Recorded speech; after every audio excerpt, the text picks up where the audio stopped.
Le président de la République l'a confirmé. Au vu des résultats sanitaires enregistrés ces derniers jours, la levée progressive du confinement peut être engagée ce lundi 11 mai. C'est une nouvelle étape dans la lutte contre l'épidémie. C'est une bonne nouvelle pour la France, pour les Français. Nous allons débuter lundi prochain un processus très progressif, au minimum sur plusieurs semaines, qui va permettre au pays de sortir doucement, mais sûrement, du confinement que nous connaissons en France, comme d'ailleurs dans une très grande partie des pays du monde, depuis le 17 mars. L'esprit dans lequel nous travaillons, vous le connaissez, nous cherchons en permanence le bon équilibre entre l'indispensable reprise de la vie normale, familiale, économique, culturelle, sanitaire et sociale, et l'indispensable respect de toutes les précautions qui empêchent l'épidémie de repartir et qui donc protègent les Français. C'est un équilibre qu'il nous faut tenir. Ce n'est pas une des priorités qui doit prévaloir sur l'autre, c'est un équilibre. Et c'est donc un chemin de crête. Notre méthode, vous la connaissez également. J'ai demandé à M. Jean Castex, qui est à la fois un haut fonctionnaire et le maire d'une commune qui se trouve dans les Pyrénées-Orientales, d'élaborer une stratégie très concrète en associant tous les acteurs, les collectivités territoriales, les partenaires sociaux, les scientifiques. Son rapport définitif a été validé ce matin par le président de la République en Conseil de défense. Il sera rendu public dans les jours qui viennent. Il est fondé sur une stratégie que j'ai présentée dès le 28 avril dernier à l'Assemblée nationale. D'abord, parce qu'il était nécessaire de prendre l'avis du Parlement. Ensuite, parce que présenter tôt cette stratégie permettait de la confronter aux réalités de terrain et aussi de laisser aux acteurs locaux le temps de se préparer au déconfinement. Nous y sommes. Il y a aujourd'hui une bonne nouvelle et une moins bonne nouvelle. La bonne nouvelle, c'est que nous sommes en mesure de valider le déconfinement sur l'ensemble du territoire métropolitain. La moins bonne nouvelle, c'est que certains départements ont des résultats moins bons qu'espérés. La carte de France, que va vous présenter le ministre de la Santé dans quelques instants, est très claire. Le pays est divisé en deux. Dans la majeure partie du pays, nous avons réussi à freiner la vague épidémique. Nous avons retrouvé des marges de manœuvre à l'hôpital et nous sommes prêts pour les tests. C'est ce qu'on appelle les départements verts. S'ils se maintiennent en vert les 3 prochaines semaines, nous pourrons, au tout début du mois de juin, envisager une nouvelle étape de déconfinement avec peut-être l'ouverture des lycées, l'ouverture des cafés, des restaurants, bien sûr dans la mesure, et dans cette mesure, où les conditions sanitaires le permettraient. Dans d'autres départements, le virus circule encore activement, où l'hôpital reste encore en forte tension. C'est ce qu'on appelle les départements rouges. Le déconfinement y est possible, avec certaines restrictions, pas d'ouverture des collèges, pas d'ouverture des parcs et jardins. Dans ces départements rouges, il faut faire mention de 2 situations particulières. Mayotte et la région Île-de-France. À Mayotte, le nombre de cas est faible, mais il est en augmentation. En Île-de-France, le nombre de cas baisse, sûrement, lentement, mais il reste élevé, plus élevé que ce que nous espérions. Voilà pourquoi, dans ces 2 territoires, nous allons devoir faire preuve d'une vigilance particulière. À Mayotte, nous avons décidé de retarder le déconfinement pour nous donner tous les moyens de maîtriser l'épidémie. En Île-de-France, compte tenu de la tendance qui reste bien orientée, nous pouvons déconfiner. Mais le fait qu'il reste du virus en circulation, que cette région, évidemment, est très dense, très peuplée, que les échanges y sont nombreux, ce fait nous impose une discipline renforcée. Les ministres vont détailler cette discipline. Je veux, pour ma part, insister sur 2 points. Dans cette épidémie, nous faisons tout pour protéger les plus vulnérables. Les personnes âgées, les personnes malades de pathologies comme l'obésité, le diabète, les insuffisances respiratoires. Nous l'avons dit, le président de la République l'a précisé, et nous ne reviendrons pas là-dessus, il n'y aura pas de confinement obligatoire pour les personnes vulnérables après le 11 mai, même en Île-de-France. Mais je veux dire à toutes les personnes qui se savent vulnérables, soit à raison de leur âge, soit à raison des pathologies que je viens d'indiquer, soit parce qu'ils sont âgés et en plus souffrent de ces pathologies. Continuez, pour votre sécurité et pour celle des autres, continuez à observer dans toute la mesure du possible, de façon volontaire, les règles de prudence très strictes qui ressemblent à celles des 2 derniers mois. Nous faisons confiance aux personnes qui se savent vulnérables pour se protéger. Il ne s'agit pas d'ordonner, il s'agit de leur dire, de vous dire qu'il vous revient d'être prudent lorsque vous sortez ou lorsque vous recevez chez vous votre famille ou vos amis. Prenez les précautions qui sont nécessaires pour faire en sorte de vous protéger et de protéger les autres. Le 2e point important en Île-de-France sur lequel je veux insister concerne les transports, et notamment les transports en commun. Ils sont essentiels et ils ne seront pas fermés, ils n'ont d'ailleurs jamais fermé. Mais nous allons, au moins les 3 premières semaines, imposer des règles très strictes pour éviter qu'ils ne se transforment en vecteurs de diffusion de l'épidémie. Je n'exclus pas d'ailleurs que nous décidions de mesures supplémentaires si les mesures de distanciation physique n'étaient pas suffisamment respectées et si la situation ne s'améliorait pas. Je vous l'ai dit à plusieurs reprises, l'objectif, pas seulement celui du gouvernement, l'objectif de tous les Français, c'est de faire en sorte que nous puissions vivre avec ce virus. Apprendre à nous en protéger, parce que aussi longtemps que nous n'aurons ni vaccin, ni traitement, ni immunité collective, la seule façon de vivre est de nous en protéger, en respectant scrupuleusement l'ensemble des mesures de distanciation physique, d'hygiène, de protection qui sont en permanence rappelées. Je vais maintenant passer la parole aux membres du gouvernement qui m'entourent et qui sont en première ligne dans la préparation et la mise en œuvre de notre stratégie pour qu'ils puissent, chacun dans leur domaine, préciser un certain nombre d'éléments. Et je vais commencer par Monsieur le ministre des Solidarités et de la Santé. Monsieur le Premier ministre, il y a quelques jours, j'ai présenté les premières cartes de la France avant la levée du confinement. Ces cartes, ce sont des outils qui nous ont guidés et qui continueront de nous guider au cours des prochaines semaines parce qu'elles sont le reflet de la circulation du virus sur le territoire, et également le reflet du niveau de saturation des services de réanimation dans nos hôpitaux. Ces cartes, elles ont pu soulever des inquiétudes, des espoirs, mais aussi parfois des incompréhensions selon la couleur verte, orange ou rouge. Aussi, je le précise bien, si votre département est en rouge, ce n'est ni une punition, ni une mauvaise note, ce n'est qu'un état des lieux de la situation virale sur un territoire donné, qui tient compte de données multiples, je le disais. Le premier indicateur, c'est celui de la circulation active du virus.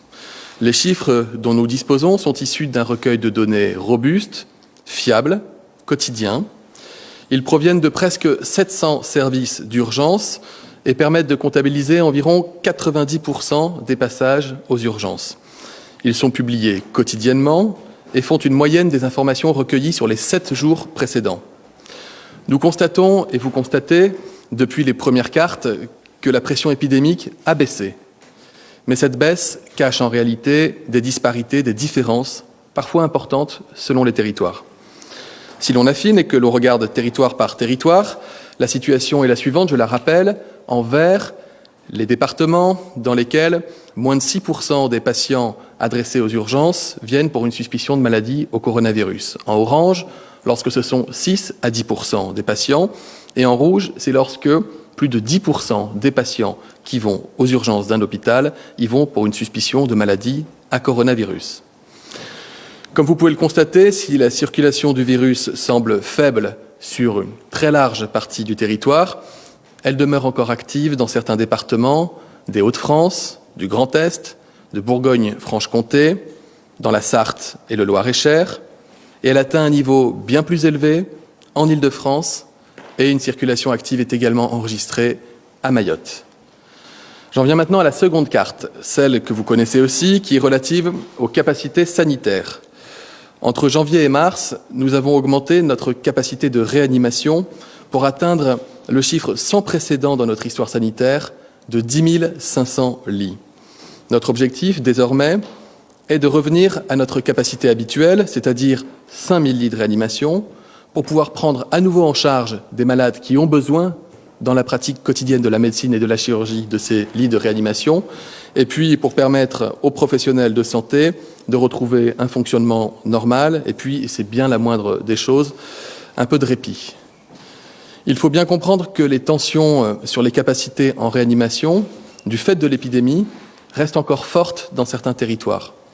Compte tenu de l'afflux important de patients graves dans les services de réa de nos hôpitaux ces dernières semaines.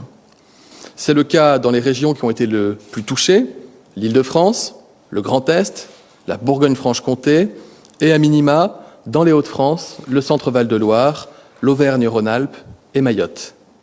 Dans le reste du territoire, la situation est revenue, sinon à la normale, en tout cas dans des eaux bien plus acceptables. Là aussi, les résultats qui sont affichés sont une moyenne sur les 7 derniers jours. Les seuils utilisés pour cette deuxième carte, vous les avez sur la carte, en vert, lorsque le taux d'occupation des lits de réanimation par des malades du coronavirus est inférieur à 60%, en orange, lorsque c'est 60 à 80%, et lorsque plus de 80% des lits de réanimation sont occupés par des malades atteints du coronavirus, la carte apparaît alors en rouge. Comme vous pouvez le constater, la situation est assez nette, avec au fond 3 diagonales distinctes dans l'hexagone. La première diagonale, en vert, va de la Seine-Maritime aux Alpes-Maritimes, avec des capacités hospitalières qui ne sont pas ou plus menacées par un afflux important de patients atteints de formes sévères. La seconde diagonale, celle qui s'affiche en orange, va du Pas-de-Calais à la Haute-Savoie, avec des services de réanimation davantage mis en tension par l'hospitalisation persistante de patients atteints de formes graves de coronavirus. La troisième diagonale, enfin, celle qui est en rouge, qui comprend essentiellement les départements des régions Grand Est, Île-de-France, Bourgogne-Franche-Comté, c'est cette diagonale dans laquelle la situation des services de réanimation reste l'objet d'une attention toute particulière. S'agissant maintenant de la troisième carte que vous allez découvrir aujourd'hui, c'est celle de nos capacités en matière de tests virologiques. En janvier 2020, le premier test PCR à la recherche du virus Covid-19 a été réalisé. Depuis, nous n'avons cessé d'augmenter, jour après jour, semaine après semaine, nos capacités diagnostiques en ville, à l'hôpital, dans les laboratoires départementaux vétérinaires, de gendarmerie, afin de pouvoir diagnostiquer de nouvelles infections. Un effort de montée en charge et de renforcement des équipements très important a été réalisé pour armer notre pays en tests. Ces dernières semaines, tout a été fait pour être en capacité de dépister les personnes vulnérables, mais aussi l'ensemble des personnes symptomatiques et les cas contacts.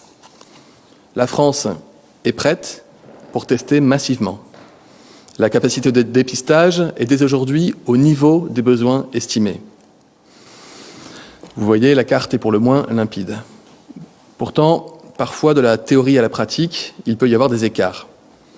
C'est pourquoi j'invite les Français qui se seraient vus prescrire un test PCR et qui rencontreraient des difficultés de toute nature dans la réalisation de ce test, à contacter le numéro vert 0800 130 000, le numéro que vous connaissez, afin de nous permettre de résoudre sans délai les problèmes éventuels. Comme vous pouvez le constater, les territoires seront, dans leur totalité, en capacité de tester largement. J'en termine donc par une carte qui fait la synthèse des différents indicateurs et qui se présente comme une photographie, comme un panorama de la situation des territoires français à compter du 11 mai. Cette carte articule les 3 indicateurs de pression épidémique, de tension sanitaire et de capacité en matière de tests. Vous le voyez, 4 régions, tous les départements de 4 régions restent en rouge. L'Île-de-France, les Hauts-de-France, Bourgogne-Franche-Comté et Grand Est. Pourquoi des régions et pas des départements ? Parce que nous faisons le choix de tenir compte comme indicateur prioritaire du niveau de tension, de saturation des réanimations des hôpitaux. Et que cet indicateur, nous l'avons vu lors de la vague épidémique dans les régions touchées, se conçoit à l'échelle régionale. En particulier, et le Premier ministre l'a dit, la situation en Île-de-France nécessite la plus grande des vigilances. Nous appelons les entreprises à recourir au maximum au télétravail. Nous invitons les habitants de l'Île-de-France à limiter leurs déplacements au strict nécessaire et l'ensemble de la population à appliquer encore plus scrupuleusement les gestes barrières. Quant aux personnes vulnérables, s'il vous plaît, limitez au strict minimum vos sorties et contacts avec toute autre personne. Je le redis, en Île-de-France, nous devons faire preuve d'une extrême vigilance. Je sais les difficultés que chacun a traversées ces dernières semaines et je sais combien tout le monde souhaite pouvoir reprendre une vie un peu plus normale. Mais nous voulons à tout prix éviter une reprise de l'épidémie qui viendrait alourdir encore la situation de ces territoires.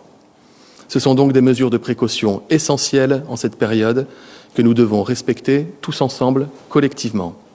Voilà où nous en sommes. Les éléments que je viens de vous présenter sont fiables. Ils sont solides. Mais je le rappelle, et chacun doit le garder à l'esprit, l'épidémie est évolutive et la vérité d'un jour peut ne pas être celle du lendemain. J'en appelle donc à ce qui ne fera jamais l'objet d'aucune attestation, d'aucune justification et d'aucune règle. C'est bien l'esprit de responsabilité de chacun pour le bien de tous. Voici pour les cartes et les indicateurs. Semaine après semaine, vous l'avez dit, Monsieur le Premier ministre, le virus a reculé et nous pouvons donc enclencher une levée progressive du confinement dans tout le pays. Mais le virus n'a pas disparu, nous ne devons pas relâcher notre vigilance. Dans les prochaines semaines, gestes barrières et distanciation physique demeureront au cœur de la lutte contre l'épidémie, peut-être même plus important encore, puisque la vie éducative, économique, sociale va reprendre peu à peu son cours. Je veux vous expliquer comment réagir en chaque situation. Si vous présentez des symptômes évocateurs d'une infection au Covid-19, une fièvre, de la toux, une gêne respiratoire, la perte du goût parfois ou encore de l'odorat, il faut agir. N'attendez pas que cela passe. Contactez immédiatement votre médecin ou si votre médecin ne vous répond pas, contactez un médecin de garde et si vous n'en trouvez pas, en définitive, contactez le 15 pour qu'il vous oriente vers un médecin disponible. Il vous posera alors des questions et vous prescrira, s'il l'estime nécessaire, un test de dépistage. Parfois, il vous orientera à l'hôpital, parfois dans un laboratoire de ville, parfois dans un drive test qui seront organisés par des laboratoires, et parfois même chez vous, via une équipe mobile. Ce test est remboursé à 100% par l'assurance maladie, vous n'aurez rien à payer. En attendant le résultat du test, votre médecin vous demandera de rester chez vous, en isolement, afin de ne prendre aucun risque, ni pour vous, ni pour votre entourage. Si le test se révèle être positif, il vous suivra tout au long de votre maladie. Il alertera également l'assurance maladie qui vous contactera afin de commencer avec vous une enquête visant à identifier les personnes que vous auriez pu contaminer autour de vous, sans le savoir évidemment. Évidemment, si vos symptômes s'aggravent, si vous avez des difficultés pour respirer, si vous avez des difficultés pour vous alimenter, pour vous déplacer chez vous, n'attendez pas, appelez votre médecin et si nécessaire, bien sûr, contactez le 15. Comment ça va se passer en pratique pour l'isolement ? Bien, d'abord, si vous partagez votre logement, votre médecin vous conseillera. Il vous conseillera de rester dans une pièce spécifique en évitant les contacts avec les autres occupants du domicile. Il vous demandera aussi d'aérer régulièrement votre domicile, de vous laver les mains fréquemment, d'éviter au maximum de toucher les objets qui peuvent être touchés par les autres personnes qui vivent avec vous, de désinfecter quotidiennement les surfaces fréquemment touchées, comme les poignées de porte, les téléphones mobiles. Si vous êtes en présence de votre conjoint, par exemple, votre médecin vous conseillera de porter en permanence un masque. Il est fortement déconseillé de recevoir des visites, sauf les visites indispensables, comme les aidants à domicile.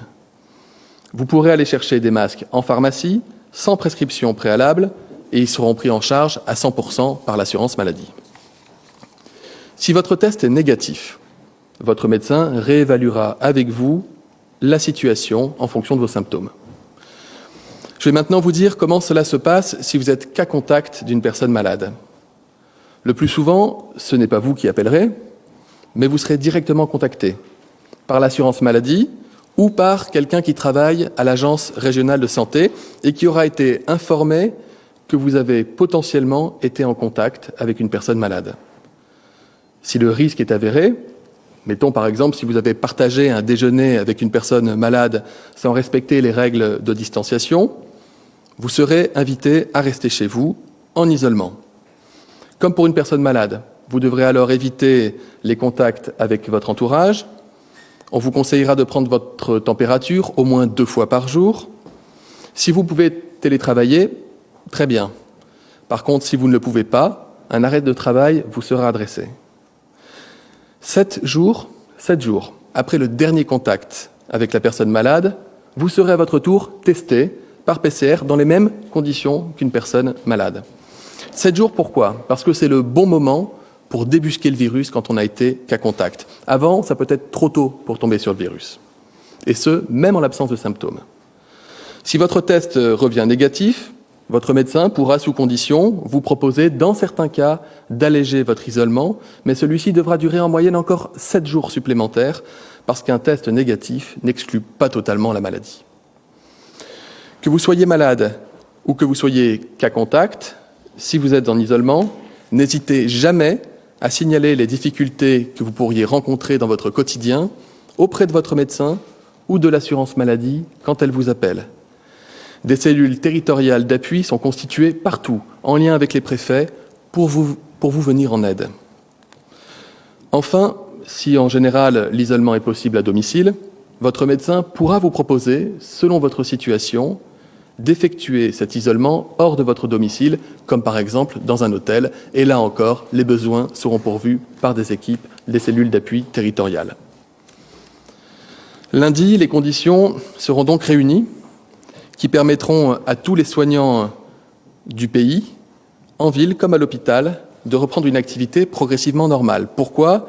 Parce que des équipements de protection, et notamment des masques, vont être distribués en plus grande quantité, 100 millions de masques distribués sur la semaine du 11 à destination des soignants, des personnes malades et fragiles.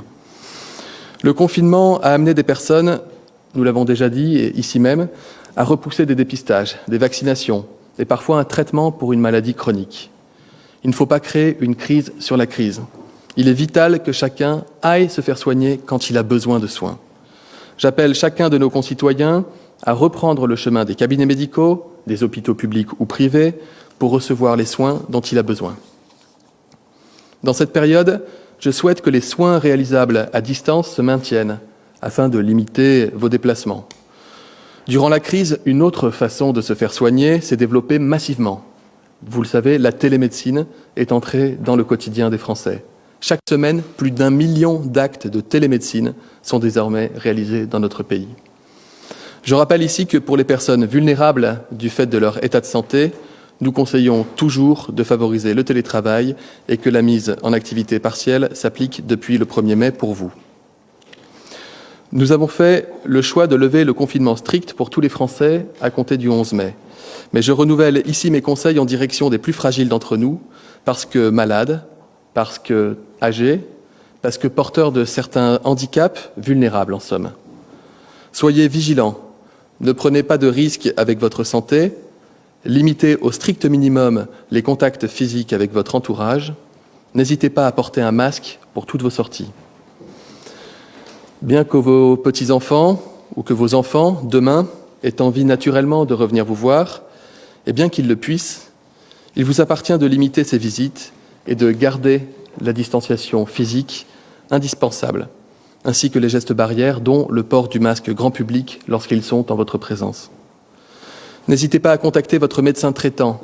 Il évaluera avec vous votre état de santé et vous conseillera sur toute mesure utile pour vous protéger. Cette consultation destinée au public vulnérable sera prise en charge également à 100% par l'assurance maladie.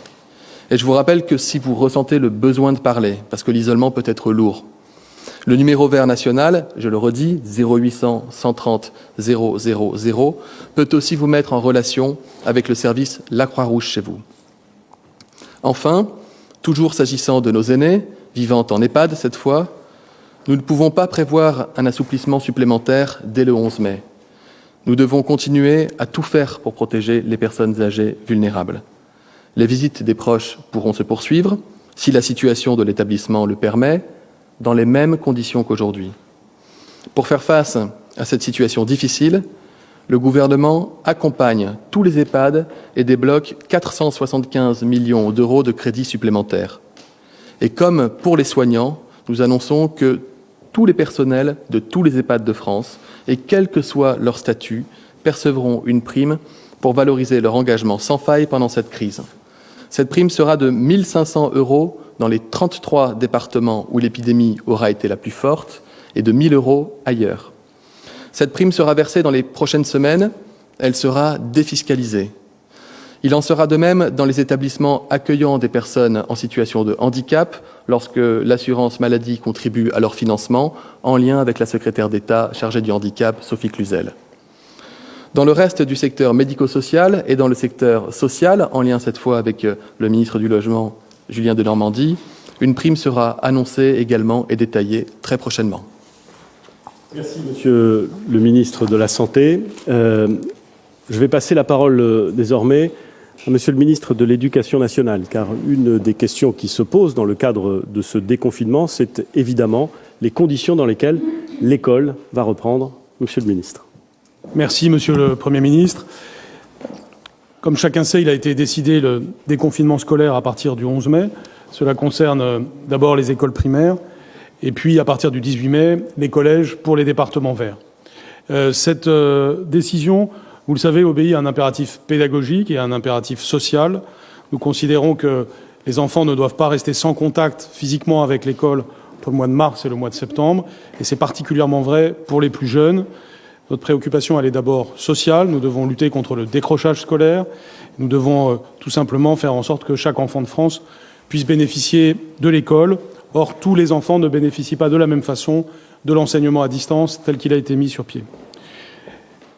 Sur la base des recommandations du Conseil scientifique, nous avons élaboré un protocole sanitaire très strict. Il a été travaillé avec les associations d'élus. Il est aujourd'hui bien connu. Il est sur le site de l'Éducation nationale. Et il nous permet de savoir quel est le cadre sanitaire permettant d'assurer une garantie quant au respect des gestes barrières, quant à la présence de l'ensemble des dispositions nécessaires pour toutes les écoles de France. C'est un protocole exigeant. Nous en avons tous conscience. Et je veux remercier les maires en particulier, mais aussi l'ensemble des personnels des collectivités locales, de l'Éducation nationale, qui contribuent aujourd'hui encore à préparer les écoles pour que tout ceci soit possible. Lundi 11 mai, donc, ce seront d'abord tous les professeurs des écoles qui rentreront. Alors, il y aura une pré-rentrée. Cette pré-rentrée, selon le contexte local, permettra un temps d'échange pour pouvoir poursuivre le lendemain la rentrée des classes. Parfois, la pré-rentrée durera aussi le mardi 12 mai, parce que la taille de l'école ou les circonstances locales le justifient. Nous allons évidemment, vous le savez, ne pas accueillir les élèves tous en même temps. Il y a d'abord des niveaux qui seront privilégiés, c'est grande section, le CP, le CM2 en particulier, mais une grande latitude est laissée localement. Et puis il y a les publics qui ont été définis comme prioritaires. C'est d'abord les élèves en situation de handicap. C'est aussi les enfants de personnel soignant ou indispensables à la reprise ou sans solution de garde. Cette deuxième catégorie, nous en avons déjà l'expérience puisque nous avons accueilli 30 000 enfants de soignants pendant la période de confinement. Et puis en troisième lieu, ce sont aussi tout simplement les enfants identifiés comme décrocheurs ou en voie de décrochage. Nous les estimons à environ 4% aujourd'hui et il y a tout un travail qui va être fait pour les ramener vers l'école. Les parents doivent être informés personnellement cette semaine des modalités de reprise par l'école travaillant elle-même en lien très étroit avec la mairie. Bien entendu, cette rentrée n'est pas une rentrée ordinaire, ce n'est d'ailleurs même pas une rentrée, c'est une reprise. Et chacun comprend bien que tout ceci doit être progressif. Chaque enfant se trouve dans 4 situations possibles. À certains moments, il peut être à l'école, en petits groupes, avec ses camarades. Vous le savez, ces groupes ne dépassent pas 15 à l'école élémentaire et 10 à l'école maternelle. À d'autres moments, il peut être en études, quand les locaux le permettent et qu'il y a des moyens de surveillance. En troisième lieu, il peut se retrouver dans des locaux périscolaires. Ceci existe lorsqu'un travail entre l'éducation nationale et la mairie permet d'avoir ces activités de sport, de santé, de culture ou de civisme. Et puis en quatrième lieu, ils peuvent être à la maison, dans le cadre de l'enseignement à distance, à plein temps quand les parents ont préféré les garder à la maison, ou à temps partiel si ils passent une partie du temps à l'école et l'autre partie du temps à la maison. Ce système, évidemment, se règle localement, puisque chaque situation est particulière, et nous allons être particulièrement attentifs aux élèves décrocheurs pour qu'ils aillent le plus possible à l'école ou qu'ils puissent bénéficier pleinement de l'enseignement à distance. Je veux saluer l'engagement des directeurs et des directrices d'école qui, en ce moment même, avec l'ensemble des personnels, font un travail remarquable dans ce sens. Nous avons les premières remontées de ce qui est aujourd'hui attendu pour la semaine prochaine, en ayant à l'esprit qu'une partie des professeurs restent chez eux du fait, par exemple, de problèmes de santé ou de problèmes de santé d'un proche, et qu'une partie des élèves restent chez eux pour des problèmes de santé ou parce que la famille a choisi qu'ils restent chez eux. Mais dans ce contexte, nous avons pu travailler avec les communes pour que le maximum d'écoles puissent ouvrir. Et aujourd'hui, nos remontées nous permettent de voir qu'entre 87 et 90% des communes ont préparé la rentrée pour la semaine prochaine. Nous travaillons encore avec les 10% restants. Ce travail devrait permettre des ouvertures, d'ailleurs, au cours de la semaine suivante. Nous avons ainsi 80 à 85% des 50 500 écoles de France qui ont déclaré ouvrir la semaine prochaine. Une bonne partie donc des écoles seront ouvertes la semaine prochaine. Ça ne signifie pas que tous les élèves y vont. C'est même, comme je l'ai dit, progressivement que cela se passera, notamment à partir du 12 mai. Pour la semaine prochaine, nous aurons donc un peu plus de 1 million d'élèves, normalement, qui reviendront dans leur classe. Et il y aura pour les accueillir environ 130 000 professeurs. Les autres professeurs du primaire et du secondaire continueront à assurer l'accompagnement pédagogique à distance. Nous en avons maintenant une bonne expérience depuis 2 mois, avec de bonnes satisfactions, je crois, de la part des familles, même si nous pouvons encore améliorer le dispositif, ce que nous allons faire. De même, 12 000 personnels médicaux et sociaux de l'éducation nationale sont mobilisés la semaine prochaine pour accompagner les professeurs et les élèves. Nous faisons particulièrement attention à la dimension psychologique de ce retour. Nous savons bien que les élèves, comme les adultes d'ailleurs, ont pu connaître certains traumatismes du fait de la période de confinement. Le déconfinement va aussi servir à cela, c'est-à-dire un accueil, du dialogue et la possibilité de définir un mois de mai et un mois de juin qui ne seront pas des mois de mai habituels et des mois de juin habituels, mais qui seront des mois utiles sur le plan pédagogique, éducatif, pour que les enfants puissent se retrouver et pour qu'on puisse bien définir la consolidation de leur savoir et aussi la suite de leur scolarité. Merci. Merci, Monsieur le ministre de l'Éducation nationale. J'ajoute à ce que vous venez d'indiquer que dans les départements verts, les collèges pourront commencer à fonctionner à partir du 18 mai, comme nous nous y étions engagés. Merci beaucoup. Je vais passer la parole à Madame la ministre en charge des transitions, qui va nous dire un mot d'un sujet qui est évidemment au cœur des préoccupations de ceux qui doivent se déplacer, la question des transports. Madame la ministre, vous avez la parole. Merci, Monsieur le Premier ministre. L'objectif du gouvernement en matière de transport est de permettre à ceux qui le doivent de se déplacer en assurant la protection des usagers et des personnels des transports. C'est-à-dire, pour cette première étape du déconfinement jusqu'à fin mai, en appliquant les gestes barrières et les règles de distanciation physique. S'agissant des transports en commun en milieu urbain, l'objectif est d'augmenter l'offre le plus vite possible et de maîtriser très fortement la demande pour faciliter le respect de la distanciation physique. C'est tout le sens des concertations menées ces dernières semaines par les collectivités en charge des transports avec l'appui des préfets. Dès le 11 mai, l'offre de transport de proximité, c'est-à-dire les métros, les bus, les RER, les TER, augmentera nettement avec un minimum de 50% des capacités habituelles et un objectif d'offre normale d'ici début juin. Concernant l'Île-de-France, nous visons une augmentation plus importante encore. Par exemple, la RATP passera son offre de 30% aujourd'hui à plus de 75% dès lundi prochain. Afin d'assurer la meilleure protection possible des usagers, l'objectif est que la fréquentation, qui est aujourd'hui de 6%, reste limitée à 15%. Pour limiter cette fréquentation et donc la demande, le télétravail, pour tous ceux qui le peuvent, restera la règle. Il est demandé aux employeurs d'étaler les horaires d'arrivée et de départ des salariés pour limiter l'affluence aux heures de pointe.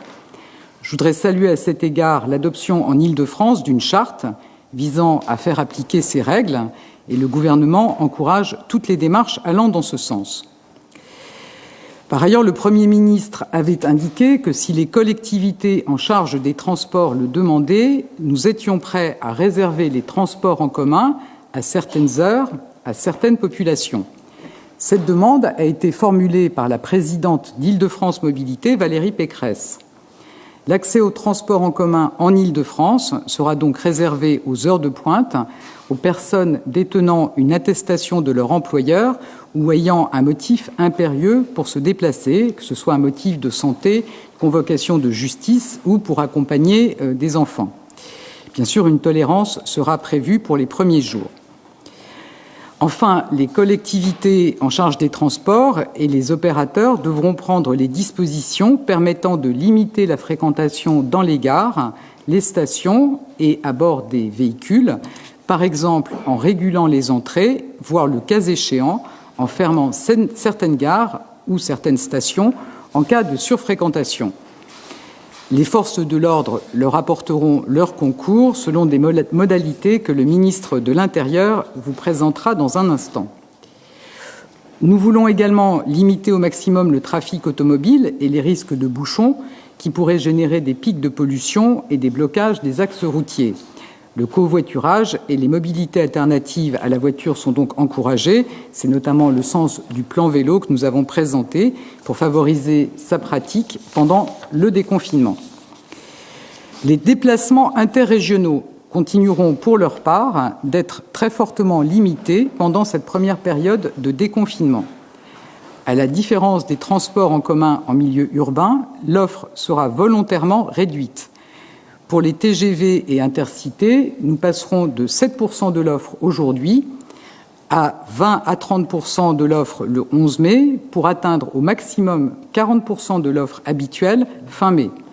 Les réservations seront obligatoires avec des modalités adaptées selon le type de train et l'occupation des trains sera plafonnée à 50% du total des places.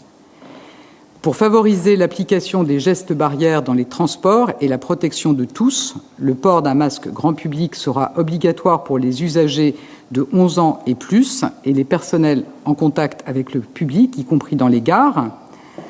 En lien avec les collectivités locales, l'État mettra à disposition des masques dans les premiers jours du déconfinement pour les distribuer en appoint aux personnes qui n'auraient pas pu s'en procurer.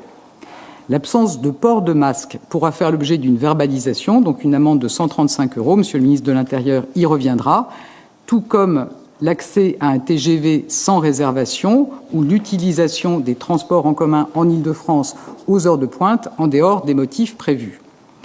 Les opérateurs mettront à disposition du gel hydroalcoolique. Ils prendront des dispositions pour assurer la distanciation physique, par exemple la condamnation de sièges ou le marquage au sol. Et par ailleurs, les trains, les métros, les tramways, les bus seront désinfectés au moins une fois par jour. Donc c'est, comme le Premier ministre l'a dit, un défi considérable d'assurer un bon fonctionnement des transports en commun dans ce contexte. Comme depuis le début de cette crise sanitaire inédite, il faudra être capable de nous adapter en fonction de l'évolution de la situation, en gardant à l'esprit que c'est notre mobilisation à tous qui permettra de réussir cette nouvelle étape. Merci Madame la Ministre. Je vais passer la parole à Monsieur le Ministre de l'Intérieur pour qu'il revienne sur un certain nombre de points. Voilà, on vient en direct. Vous avez donc entendu le Premier ministre Édouard Philippe et plusieurs ministres, dont celui de la Santé, des Transports et de l'Éducation. Donc, tous ont précisé le plan de déconfinement, un plan de déconfinement préparé par Jean Castex, le Castex, le monsieur déconfinement, à retenir donc un déconfinement qui aura bien lieu le 11 mai, mais certains départements ont des résultats qui sont moins bons qu'espérés. 4 régions sont en rouge. L'Île-de-France, le Hauts-de-France, le Grand Est et la Bourgogne-Franche-Comté, Mayotte également.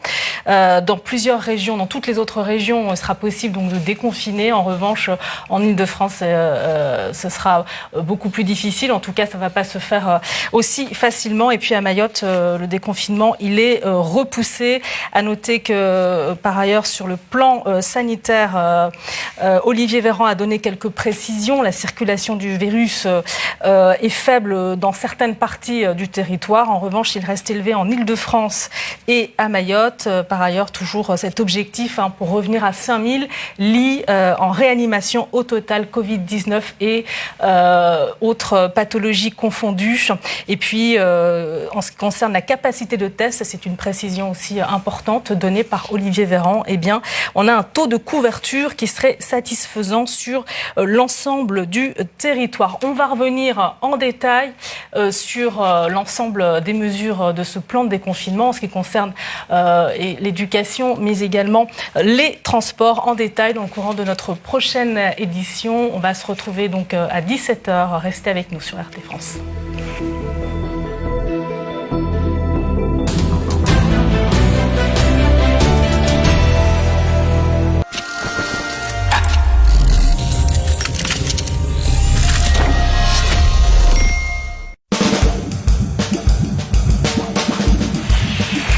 Ici, on écoute ceux qui ne sont pas d'accord. Ici, on invite les plus compétents, pas seulement ceux qui parlent le plus fort.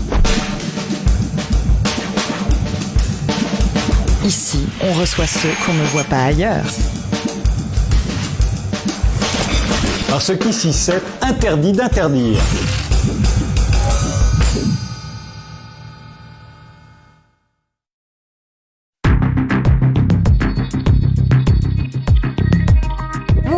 Que ce délit de violation du confinement n'est pas conforme à la Constitution. Premièrement, ce délit contrevient à au moins 2 principes majeurs qui sont celui du principe de l'égalité des délits et des peines et le principe cardinal de la présomption d'innocence. Qu'est-ce qu'un achat de première nécessité? Qu'est-ce qu'un motif familial impérieux? Tout ça, finalement, c'est laissé à la libre appréciation de l'agent et ça ne nous prémunit pas contre un risque d'arbitrage. Christophe Castaner déclarait « Je ne doute pas qu'il y ait des erreurs et c'est parce que je ne doutais pas qu'il y aurait des erreurs que j'ai veillé à ce que le délai de contestation soit porté à 90 jours. » Et c'est là où la présomption d'innocence n'est pas respectée, vous dites? C'est là que pose un problème de violation manifeste de la présomption d'innocence.